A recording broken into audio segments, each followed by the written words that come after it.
përshëndes gjithëve, mirë se vini në Newsline, do të jemi së bashku në vijim për të parë zhvillimet kryesore të deri tanishme. Një shtetas maroken është i përfshirë në vrasjen e Ermir Dedjas 3 ditë më parë në Durrës. Policia ka shpallur në kërkim marokenin dhe një shtetas shqiptar që dyshohen si bashkëpunëtor në atentatin ndaj 29 vjeçarit. Marokeni kishte sjellë në Shqipëri automjetin me cilin lëvizën autorët, ndërsa sipas sistemit TIMS, ai dhe shqiptari janë larguar nga Shqipëria pas vrasjes. Në automjetin e djegur në Gërdec janë sekuestruar dhe disa prova që po analizohen në laborator.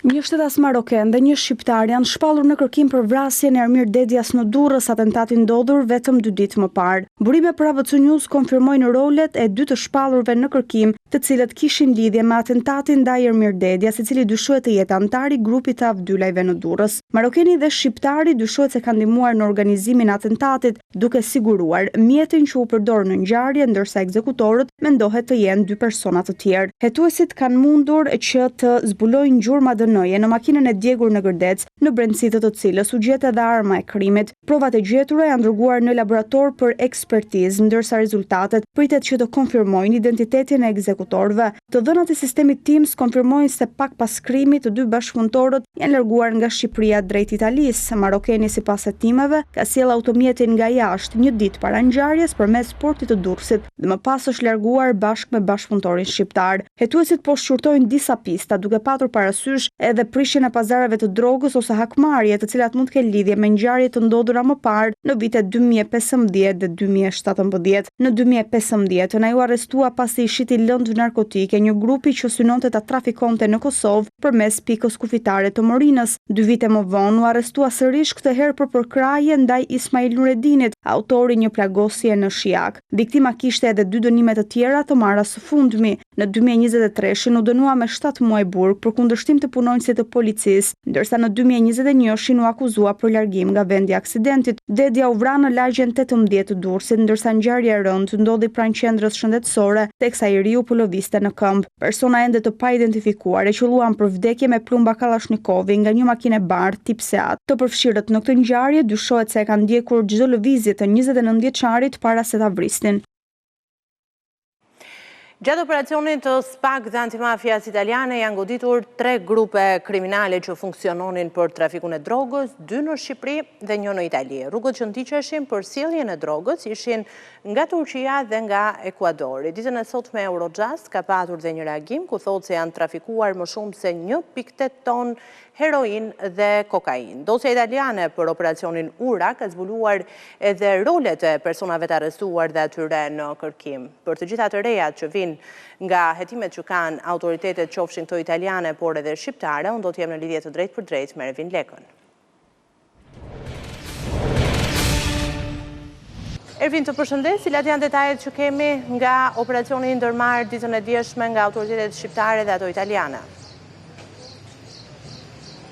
Mund të themi që grupi strukturuar kriminal pra vepronte tipikisht pra si një mafia apo si një organizat mafioze me trafikimin e lëndëve narkotike, për shkak edhe të sjelljes së të gjithë antarëve, pra janë 40 shqiptarë të cilët i kanë pasur të gjithë rolet e ndara duke nisur që nga transportuesit, financuesit e lëndës narkotike, por edhe persona që merreshin me sigurimin e heroinës në Turqi, por edhe të kokainës në vendet e Amerikës Latine. Ndërkohë duhet theksuar se 3 janë më kryesorët për sa i përket edhe kësaj organizate kriminale, siç është pra edhe nëngrupet, pra të cilët pikërisht ishin 3 nëngrupe të ndara dhe funksiononte si një rrjet i gjerë i trafikut të lëndëve narkotike. 2 prej këtyre grupeve ishin të vendosura në shtetin italian, pra për sa i përket një që merri me magazinimin, ndërsa grupi tjetër me shpërndarësit apo spacciatorët, siç njihen ndryshe në gjuhën italiane, pra duke shpërndarë edhe në sasi më të vogla pjesën e kokainës dhe të heroinës. Ndërkohë për sa i përket 3 organizatorëve, është Elvis Doçi, njohur si Visi Pojos, me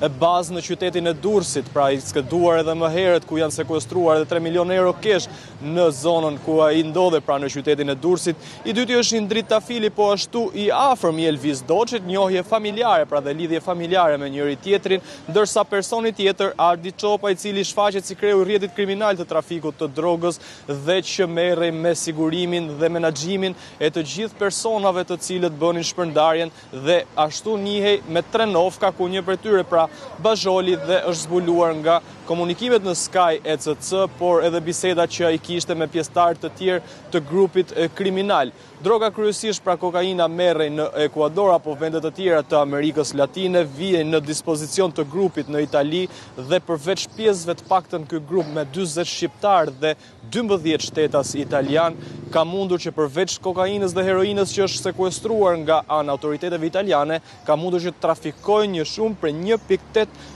ton kokain dhe heroin, duke sjellë ti grupi mbi 5 milion euro të ardhura, ndërkohë që të paktën sipas hetuesve në formë keshi kanë mundur që të kalojnë 4.5 milion euro që kanë ardhur në Shqipëri nëpërmjet autobusëve. Duhet theksuar se pjesa e heroinës që kryesisht sigurohej dhe vinte në Shqipëri nga Turqia, në disa raste jo është vendosur në çanta edhe të moshuarve që udhëtonin në drejtim të Italisë, pra ka qenë një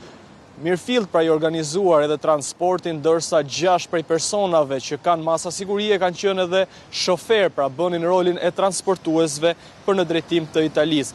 Duhet theksuar se gjithë të antarë, nëse do gjykohen pra në vijim, të paktën sipas autoriteteve italiane, do të rrezikojnë minimalja 20 vite heqje lirie për secilin prej tyre, ndërsa duhet parë nëse do ushtohen akuzat si grup i strukturuar kriminal. Një tjetër person është edhe Redi Tusha. Ai është vëllai i Ervis Tushës nga Shijaku, pra dhe i cili ky fundit për Ervis Tushës dhe truproja i Sali Berishës, si duket edhe Redi Tusha ka dalë në përgjime në Sky ECC për të paktën 2 raste të një sasie kokaine prej 5.5 kg, por edhe rasti një sasie tjetër heroine të pastër të paktën që vinte nga Shqipëria dhe të trafikohej për në Itali. Redi Tusha ka pasur rolin pra e menaxherit në pjesën e Italisë të grupit, ndërsa kishte lidhje me persona të tjerë, të cilët pra Glerti Aliun, a dhe persona të tjerë si Erigel Spresi, të cilët nëpërmjet komunikimeve arrinin që të jepnin urdhra, mund të themi, edhe varësve të tyre që merreshin me transportin apo edhe shoferët autobusëve për kalimin drejt barit apo zonave të tjera të Italisë të kësaj lënde narkotike. Sigurisht hetimet janë në vijim, disa prej tyre masave nuk janë ende të arrira pra apo të ekzekutuara dhe sigurisht mund të kemi edhe persona të tjerë për shkak se hetimet kanë zbuluar se jo vetëm në Shqipëri dhe Itali, por merreshin edhe në Turqi ky grup kriminal apo edhe në Amerikën Latine. Faleminderit Ervin Deka për të gjitha detajet që ndave drejt për drejt me ne. Ecimotej me të tjera çështje, ditën e sotme në gjykatën e posaçme ka patur një seancë gjyqësore sa i takon hetimeve për dosjen 5D, është vendosur edhe rrëzimi i kërkesës ish-drejtorëve të Bashkisë së Tiranës për një veçim nga dosja e cila ishte kërkuar më herët. Unë lidhem drejt për drejt me Ermal Vion për të marrë më shumë detaje.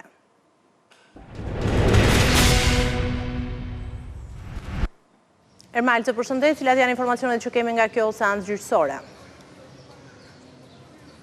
Atëherë në seancën e sotme sa i takon procesi gjyqësor për personat e marrë të pandehur në lidhje me dosjen e njohur ndryshe si 5D, ku të përfshi rezultojnë disa ish zyrtar të Bashkisë së Kryeqytetit në lidhje me abuzimin me tenderat, ka patur një kërkesë nga disa prej personave të pandehur për të veçuar nga pjesa tjetër. Saktësisht ka qenë avokatja e Taulan Tushës, ku ka kërkuar veçimin e, po themi, të gjykimit nga pjesa tjetër e personave të pandehur. Gjithashtu, të njëjtën kërkesë kanë bërë dhe disa avokatë të personave të pandehur në cilësinë e anëtarëve të komisionit të vlerësimit të ofertave, ku ata i kanë kërkuar gjykatës që të veçohet gjykimi me dyshime, me pretendimin se pikërisht veprat penale për cilin ata janë marrë të pandehur, siç është ajo e shkeljes së barazisë në tendera, nuk ka lidhje me veprat penale të personave të tjerë, si kundër janë ato të korrupsionit, të fshehjes së pasurisë apo edhe të pastrimit të parave, dhe me këtë argument i ka kërkuar gjykatës që procesin ndaj tyre të vijohet i veçuar. Por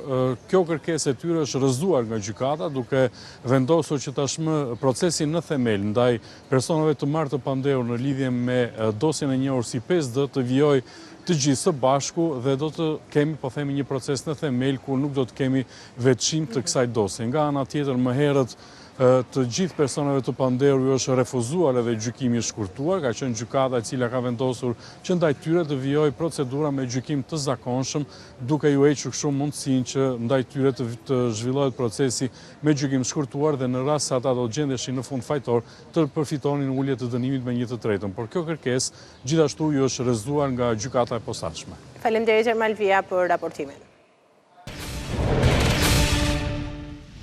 Sot në Bruksel mbahet konferenca e 5 ndërqeveritare mes Tiranës dhe Komisionit Evropian që hap një kapitull të rëndësishëm me fokus tek ekonomia. Në 8 muajt e fundit, Shqipëria ka hapur negociatat me Bashkimin Evropian në 27 fusha. Qeveria synon që këtë vit të hapë të gjithë kapitujt dhe brenda vitit 2027 ketë mbyllur negociatat me Bashkimin Evropian. Shqipëria do të ulet të njëjtën në tryezën e 5 ndërqeveritare me Bashkimin Evropian. Në Bruksel do të çelet një tjetër grup kapitulli negociatave, konkurrueshmëria dhe rritja gjithëpërfshirëse.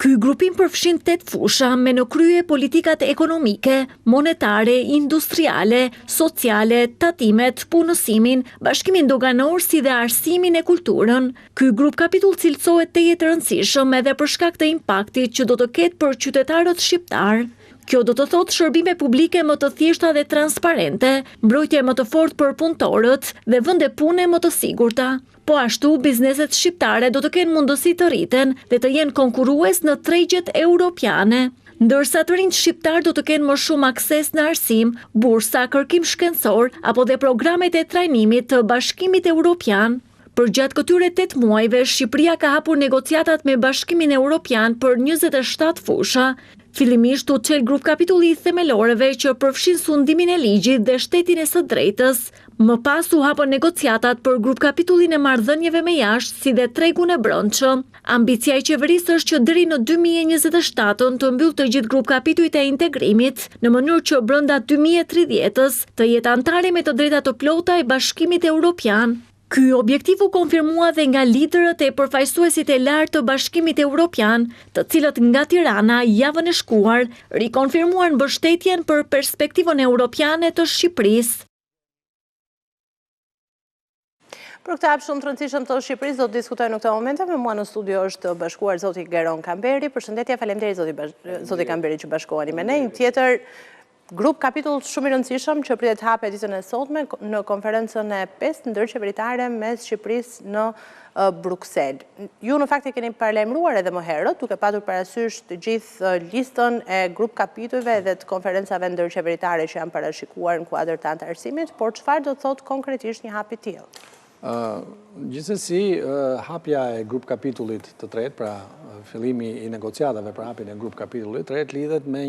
ato proces që tashmë zyrtarisht dhe teknikisht ka filluar që prej 15 tetorit të vitit të kaluar. Pra me 15 tetor të vitit 2024, Shqipëria shënoi zyrtarisht dhe teknikisht hapjen e negociatave me Bashkimin Evropian që do të kurorëzohet me nënshkrimin e traktatit antarësimit.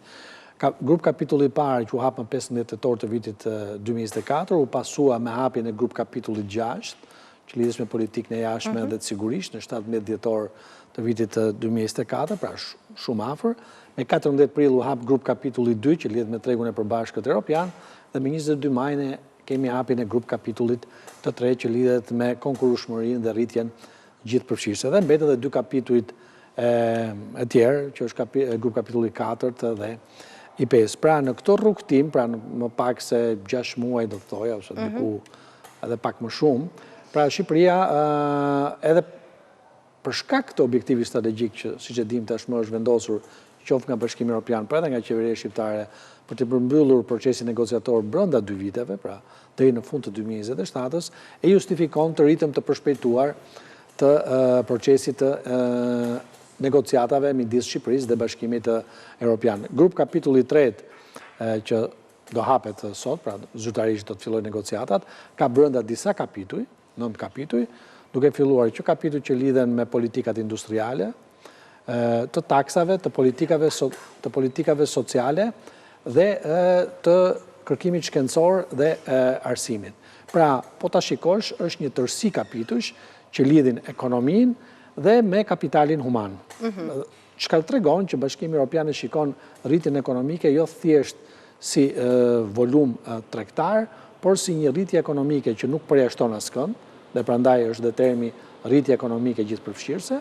një ekonomi e cila është konkurruese me pjesën tjetër të botës dhe një ekonomi që prodhon inovacion.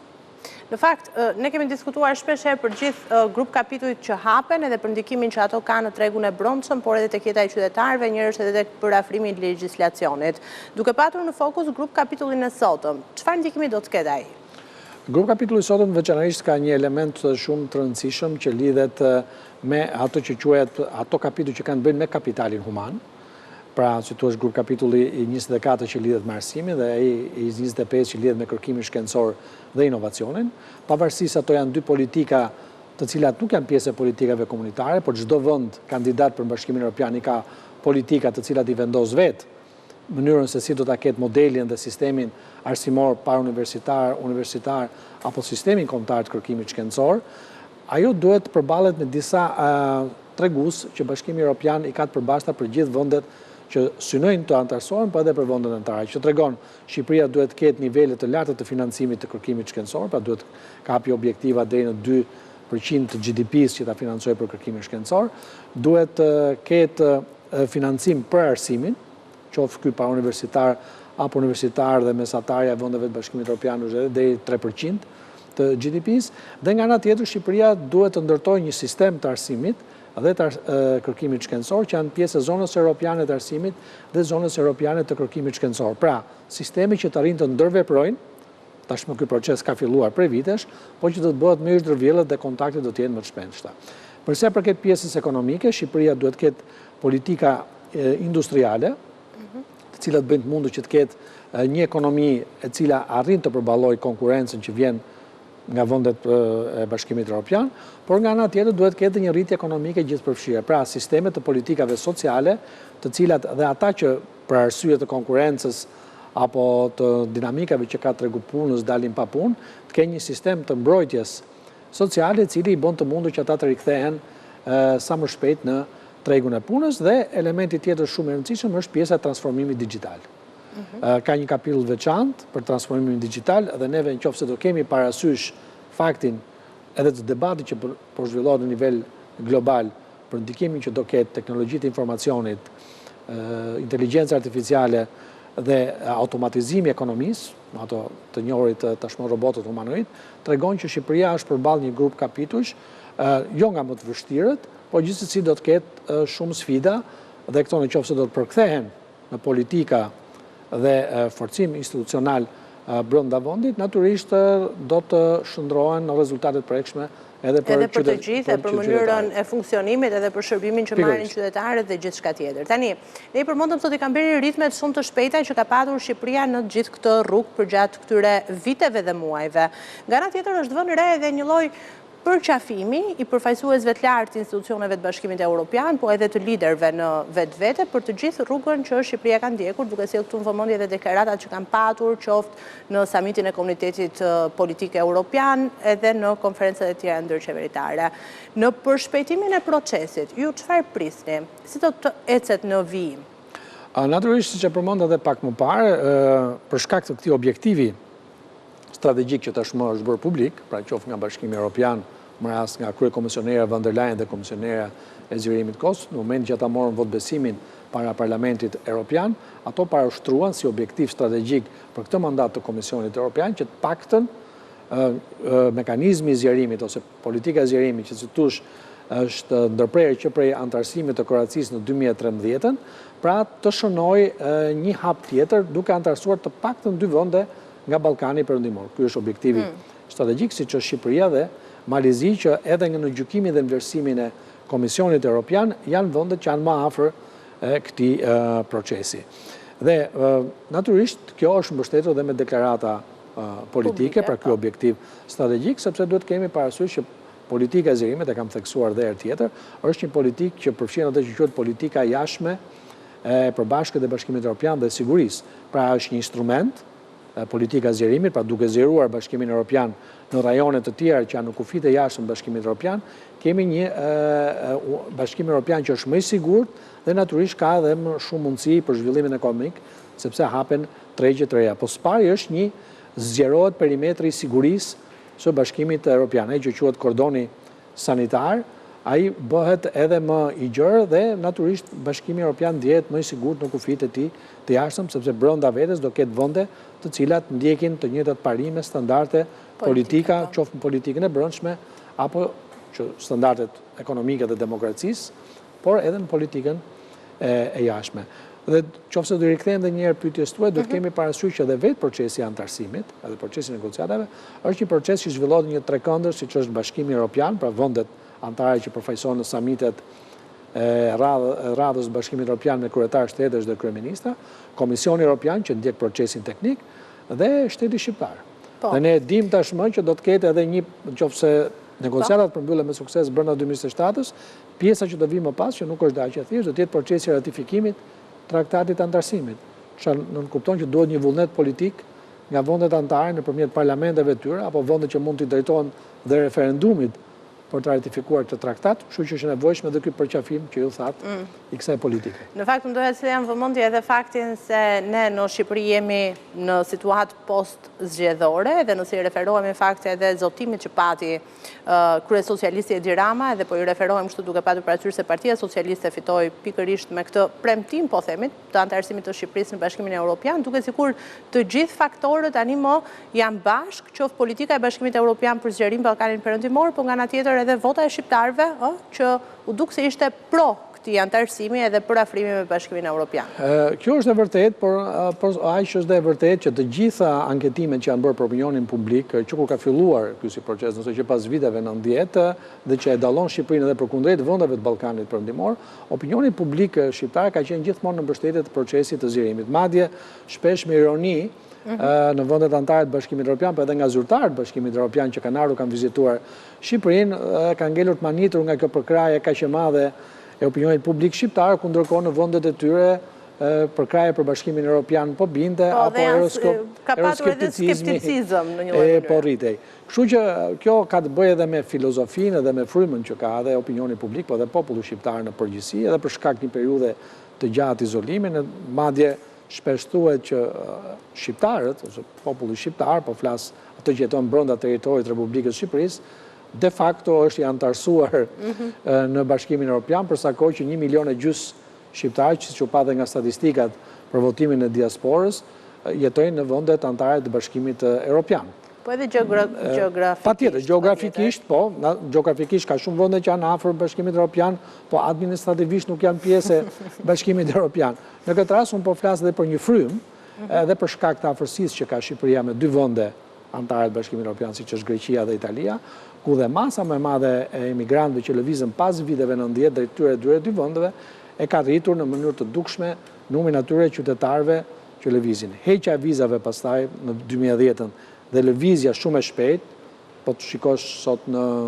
shkosh në aeroport, të shikosh një masë të madhe njerëzish që lëvizin, dhe kjo tregon një përgatitje dhe psikologjike të opinionit publik për të bërë pjesë e Bashkimit Evropian. A është ky një moment historik në gjykimin tuaj që Shqipëria është më pranë se kurrë antarësimit në Bashkimin Evropian? Natyrisht është një moment, po unë do të gjykoja që ai, nëse do të përdornim këtë fjalë si moment historik do të ishte përmbyllja e negociatave brenda 2027-s në shtrimi i traktatit të antarësimit dhe që një farë kuptimi do ta çlironte Shqipërinë nga pesha e momentit historik, sepse ajo çfarë i takon Shqipërisë nga kuptimin si qeveri, si shoqëri dhe si biznes ka përfunduar, dhe tashmë u takon vendeve anëtare të Bashkimit Evropian të shprehin ata vullnetin e tyre në rast se duan Shqipërinë anëtare të Bashkimit Evropian. Unë ju falenderoj shumë. Faleminderit juve që ishit me mua dhe për gjithë analizën që ndat me ne. Faleminderit. Artan Lame ka ndëruar jetë pas një ndërhyrje të vështirë në zemër në Gjermani. 58 vjeçari ka mbajtur detyrat larta shtetërore si zëvendës ministër i rregullimit të territorit dhe drejtor i Agjencisë së Kadastrës. Artan Lame ishte publicist, studiues i historisë shqiptare dhe një veprimtar për mbrojtjen e trashëgimisë kulturore të vendit.